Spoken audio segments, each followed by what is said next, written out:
A quarter acre. That's 10,890 square feet, roughly 2 basketball courts. Most people stand on a lot that size and see a lawn, a swing set, and an excuse. When we get real land, then we'll start. They're dead wrong. Right now, families on quarter-acre lots are pulling over 9,000 eggs a year, 150 pounds of meat, and most of their vegetables off that exact footprint, while the folks waiting for 20 acres are still watching videos about it. The land was never the problem. The way you were taught to use it is.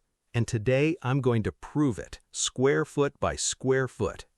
By the end of this video, you'll have the complete quarter-acre blueprint, the 5 systems, the exact animals, the real production numbers, and the layout that makes it all feed itself instead of feeding your feed store. You'll know where every bed, bird, and bin goes and why.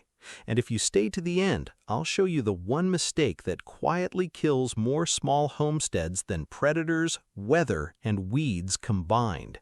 Miss that one, and nothing else in this video matters. Here's what's actually happening on most small lots right now. You've got 6 chickens in a coop in the corner. Cute coop, Pinterest-worthy. And those 6 birds are eating about 11 50-pound bags of layer pellets a year. At $20 a bag, that's $220 for eggs you could buy cheaper at the store. You've got a garden that produces tomatoes for 8 glorious weeks, then sits empty from October to May like a monument to your optimism. And every month, you're still at the grocery store watching the total climb. The USDA puts a family of 4 on a moderate plan at over $1,200 a month now. $1,200! Meanwhile, your quarter acre, the most expensive thing you own, is growing grass. Grass you pay to mow. You didn't build a homestead. You built an expensive petting zoo with a salad bar attached. And the grocery chain, the feed store, and the fertilizer aisle are all quietly thanking you for it. But hear this clearly, none of that is your fault. Nobody ever taught you to design land. They taught you to decorate it. The coop goes where it's easy to build. The garden goes where the sun happens to hit. The compost goes wherever your spouse can't see it from the kitchen window. Every decision made sense on its own, and none of them connect. That's not laziness. That's the model you inherited from an industry that profits every time your systems don't talk to each other. If your chickens fed themselves off your garden, the feed company loses a customer. If your compost fed your beds, the fertilizer company loses one too. Disconnected homesteads are very profitable, just not for you. Once you see that, you can't unsee it. And it wasn't always this way. Before World War II, bagged animal feed as we know it barely existed. Small farmers across America and Europe ran small backyard flocks and kitchen plots entirely on what the land produced. Chickens cleaning garden beds, rabbits eating weeds and cuttings, every scrap and dropping cycled back into the soil. The French market gardeners of the 1800s famously fed Paris from plots measured in fractions of an acre, using intensive beds and manure hauled off the city streets. The Amish never got the memo that you need 100 acres. Many of their most productive kitchen gardens would fit inside a suburban backyard. This knowledge wasn't lost because it stopped working. It was buried because it stopped being profitable to teach. Today, we're digging it back up. 5 systems. Let's build them. If you're serious about making a small lot actually produce, subscribe and hit the bell because system number 3 produces more protein per square foot than most 5-acre setups, and almost nobody is doing it. System 1. The function map. Before you buy a single bird or build a single bed, answer one question. How many steps from your kitchen door to your most visited daily chore? If it's more than 50, your layout is bleeding you. Not just time, motivation, the willingness to walk out there in February. So we zone the quarter acre by function, not convenience. Zone 1, your intensive garden, 400 to 600 square feet of raised beds within 50 feet of your kitchen door, because things you see daily get tended daily. Zone 2, perennials and dwarf fruit trees ringing the garden. 3 to 5 trees on dwarf rootstock, each mature tree dropping 40 to 60 pounds of fruit from about 30 square feet of canopy. Zone 3, animal housing along the back fence, uphill of the garden if you have any slope at all, because manure and runoff should flow toward your beds, not away from them. Gravity is free infrastructure. Use it. Zone 4, compost and worm bins sitting between the animals and the garden, the crossing guard of the whole operation. Here's why this matters so much on a quarter acre. You have zero room for wasted trips. On 20 acres, a dumb layout costs you exercise. On a quarter acre, it kills the closed loops that make everything else work. I've drawn the full map, every zone, every distance, to scale in a guide I created that has everything we're talking about today. The link is in the description, or scan the QR code displaying on the screen. Sketch yours this week, because a map only matters once you put something on it, and the first thing we're placing is the hardest working machine on the property. System 2, the chicken tractor loop. This is where your birds stop being an expense and start being employees. Between vegetable plantings, you seed your empty beds with cover crops, crimson clover, annual rye, buckwheat. A bag of seed runs about $15 and covers every bed you own. Those crops grow fast, fix nitrogen, and smother weeds. Then you roll a chicken tractor, a bottomless, movable pen built from 2x2s and hardware cloth for under $150, right onto that bed.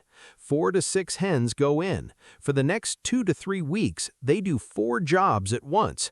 Eat the cover crop, hunt every grub in the soil, scratch the surface into a fine seed bed, and spread manure evenly across the whole thing. Then you slide the tractor to the next bed and plant the one they just left. No tilling, no fertilizer, no weeding. The chickens did it all, while feeding themselves. Real numbers. A laying hen eats roughly a quarter pound of feed a day. Call it 90 pounds a year. Run this rotation spring through fall, and the birds forage a serious share of that themselves. A 50 to 70% feed cut in the growing season is realistic. 6 hens still hand you around 1,500 eggs a year.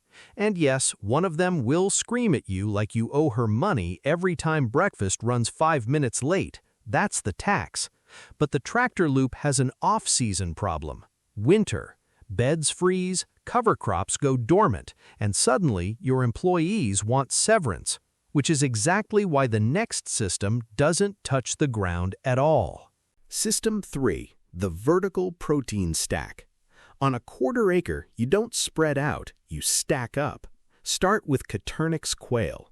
A 3-tier rack, about 30 square feet of footprint, the size of a bookshelf, houses 30 to 40 hens at the recommended 1 square foot per bird.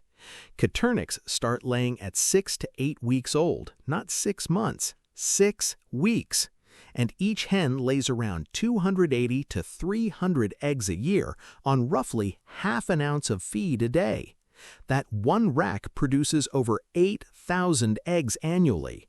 Pound for pound, quail make chickens look like they're on a government pension. Next to it, meat rabbits. 1 buck and 2 does in stacked hutches, 40 square feet tops.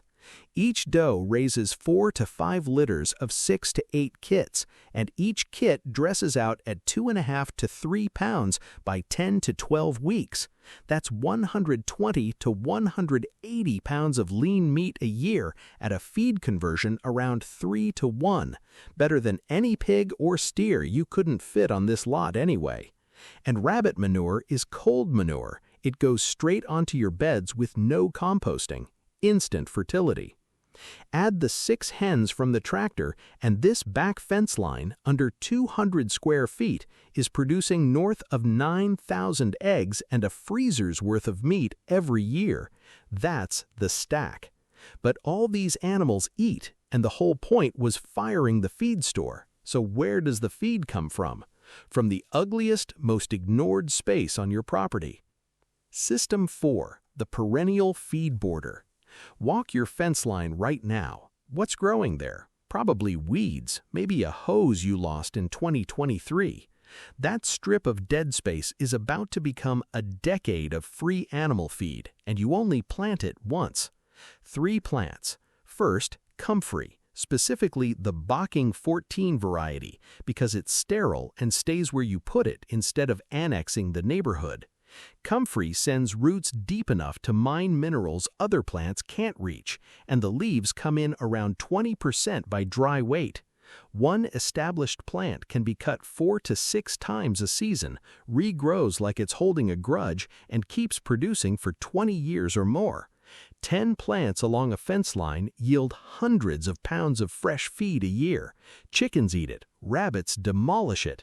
Second, tree collards. A perennial green that grows 6 to 10 feet tall, produces nutritious leaves for 5 to 10 years from a single planting, and shrugs off light frosts to feed your flock deep into fall. Third, Jerusalem artichokes, sunchokes, your underground insurance policy. One 10 by 10 patch yields 50 to 100 pounds of starchy tubers that store themselves in the soil all winter. No root cellar, no spoilage. In January, when the comfrey's asleep, you dig a bucket and your animals eat. Layer all 3 and there's feed in every season, from ground that was doing nothing for under $100 planted once. The exact spacing, varieties, and planting calendar are in the guide, link in the description. But none of it, beds, birds, or border, actually closes the loop until you build the one zone nobody photographs. System 5. The Engine Room. Compost and worms. It's not glamorous. No compost bin has ever gone viral, but this corner is what turns 4 separate projects into one homestead. The build: 3 pallet bins wired together. Most businesses will hand you pallets free just to be rid of them. Bin 1 is filling, bin 2 is cooking, bin 3 is finished. Every coop dropping, every bedding change, every kitchen scrap and garden trimming goes in bin 1. A properly built pile heats to 130 to 160 degrees Fahrenheit, hot enough to kill weed seeds and pathogens, and hands you finished compost in 2 to 4 months.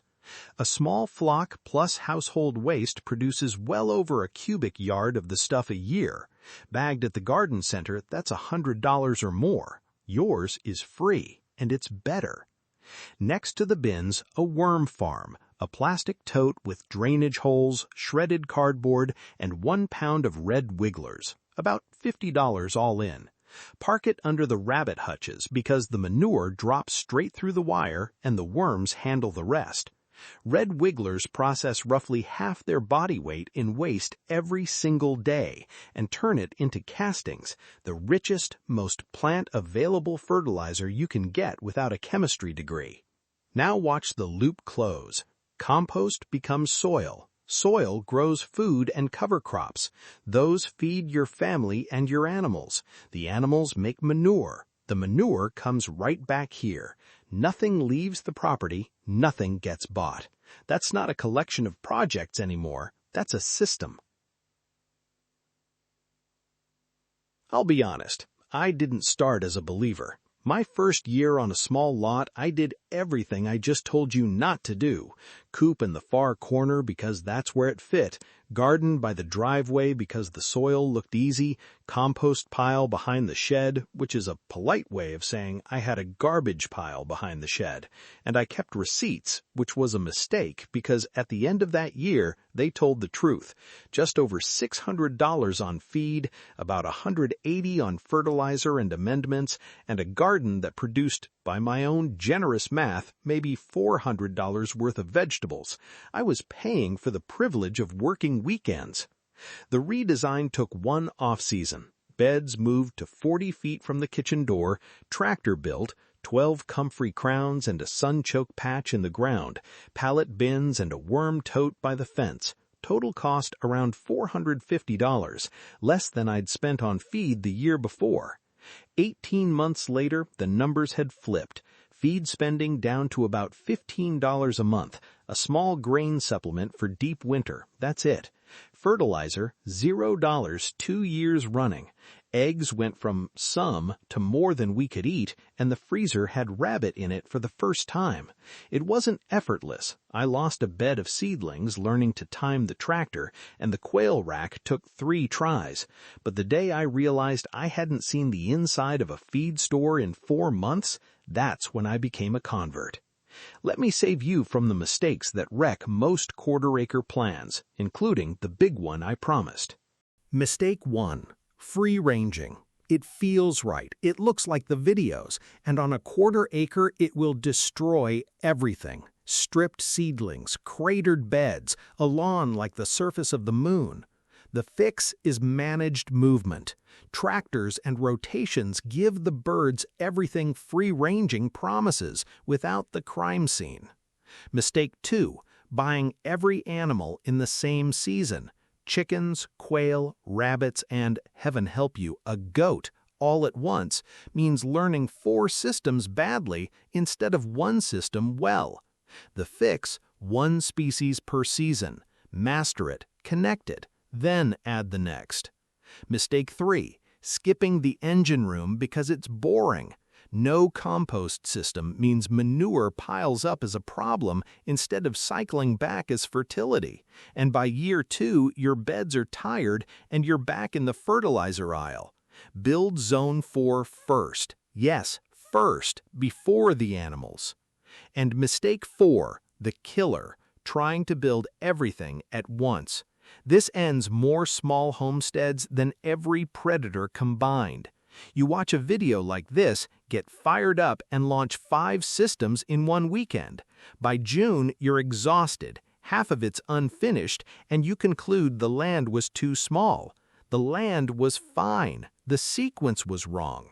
1 system a month, in the order I gave them to you. That's the pace that finishes. That exact month-by-month sequence is mapped day by day in the guide, so you never have to guess what comes next. Now picture your quarter-acre 18 months from now. A Tuesday morning in October. You step out the kitchen door with a bowl of scraps, and 40 steps later they're in the worm bin. The tractor sits on a bed the hens have scratched clean and manured flat. Tomorrow you slide it over and plant garlic behind them. You pull a handful of comfrey off the fence line, and the rabbits are eating before you turn around. The quail rack hands you a dozen speckled eggs the size of chocolates and twice as valuable. Total chore time, 25 minutes. You didn't drive anywhere. You didn't haul anything farther than 50 steps. And here's the part you'll feel in your chest. The feed bill isn't lower, it's gone. Not reduced, gone, except 1 sack of winter grain that costs less than a pizza. January doesn't scare you anymore. Empty shelf headlines don't scare you anymore. You'll stand there with coffee going cold in your hand, looking at 2 basketball courts worth of land feeding your family, and realize the 20 acres you thought you needed was never the missing piece. The design was. So here's my question, and it's an easy one. What size lot are you working with, and which of these 5 systems are you building first? Drop both in the comments, lot size and system. I read every single comment on this channel, and I'll tell you straight whether your sequence is right. The best ideas in these comment sections come from people actually out there doing the work. And if you want the whole thing in one place, the zone map drawn to scale, the exact bed dimensions, the animal numbers, the planting calendar, and the 30-day action plan that sequences all 5 systems, I created a guide that has everything we just talked about. The link is in the description, or scan the QR code displaying on the screen. It's the blueprint. You bring the boots. Next week, I'm breaking down the forgotten feeding method that cuts a flock's grain bill in half using plants most people rip out of their yard as weeds. The feed store really doesn't want that one getting around, so make sure the bell is rung. Until then, remember this: you don't need more land. You need land that's connected. Your quarter acre is enough. Now go build something that feeds you.